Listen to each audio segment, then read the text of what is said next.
बघा, देवेंद्र फडणवीस हे राज्याचे मुख्यमंत्री आहेत. सरकारशी किंवा त्यांच्याशी आमचे नक्कीच राजकीय मतभेद आहेत.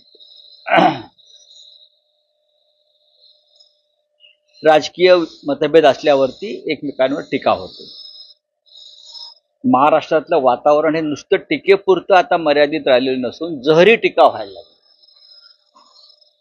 तरीही आपण सगळे या राज्याचं काही देणं लागतं. तर राज्य आपलं आहे आणि या राज्यात एखादं सरकार आमच्या विचारांचं नसेल, पण त्यांनी एखादं चांगलं पाऊल उचललं असेल आणि ते राज्याच्या हिताचं आहे, राज्याची सुरक्षा, कायदा सुव्यवस्था, राज्याची सामाजिक समीकरणं यांना दिशा देणारा असेल, तर सर्व राजकीय वैर दूर ठेवून त्याचं कौतुक केलं पाहिजे.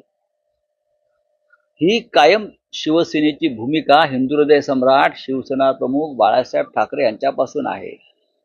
आता तुम्ही म्हणाल की आम्ही मुख्यमंत्री देवेंद्र फडणवीसांचं कौतुक केलं, का करू नये? का करू नये? गडचिरोली सारखा जिल्हा हा नक्षलवादी जिल्हा म्हणून ओळखला जातो. तुम्ही बदनाम असं म्हणणार नाही. तिथे ज्या प्रकारचं हत्याकांड असतील, पोलिसांचे बळी गेले, सामान्य माणसांचे बळी गेले नक्षलवादामध्ये, हा जिल्हा विकासापासून वंचित राहिला.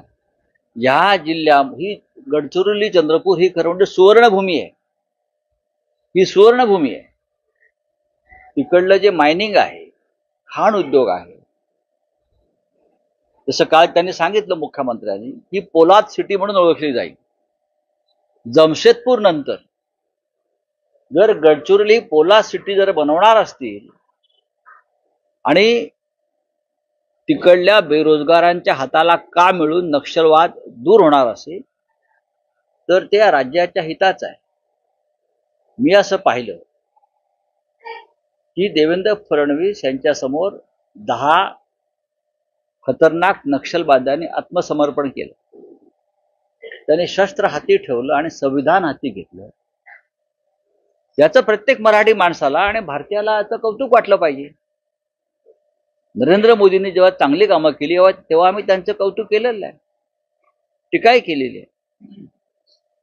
आणि गडचिरोली सारख्या जिल्ह्यामध्ये विकासाची गंगा वाहणार असेल तर त्याचं कौतुक जर कोणी करणार नसेल तर ते चुकीचं ठरेल. या आधीच आम्ही पालकमंत्री पाहिले ना, म्हणून आम्हाला हे काम अधिक महत्वाचं वाटतं. विकासात त्या जिल्ह्यामध्ये येणारा उद्योगाकडून खंडण्या गोळा करायच्या, तिकडल्या येणारा उद्योग हा तिकडल्या स्थानिक भूमिपुत्रांसाठी नसून फक्त खंडण्या आणि हप्ते गोळा करण्यासाठीच आहे, असं काही लोकांनी तेव्हा ठरवलं होतं. त्यातून महाराष्ट्राचा काही फायदा झाला ना. नक्षलवाद हा गरिबी आणि बेरोजगारीतून निर्माण झालेला राक्षस आहे. काश्मीरमध्ये जो दहशतवाद, तरुणांच्या हातामध्ये शस्त्र आणि दगड आले, त्याचं कारण त्यांच्या हाताला काम नाही, म्हणून ते दहशतवादाकडे वळले. गडचिरोली सारख्या ठिकाणी तेलंगणातल्या अनेक भागात, आंध्रच्या सीमेवरचे जिल्हे आहेत, छत्तीसगड असेल, झारखंड असेल, तिथला नक्षलवाद जंगलातला आदिवासींना हा यासाठी पत्करावा लागला कारण त्यांच्या हाताला काम नाही, पोटाला अन्न नाही. सुशिक्षित तरुण हा पकोडे तळण्यापेक्षा हातात शस्त्र घेऊन सत्ता गाजवायचा प्रयत्न करतो, त्याला नक्षलवाद म्हणतात.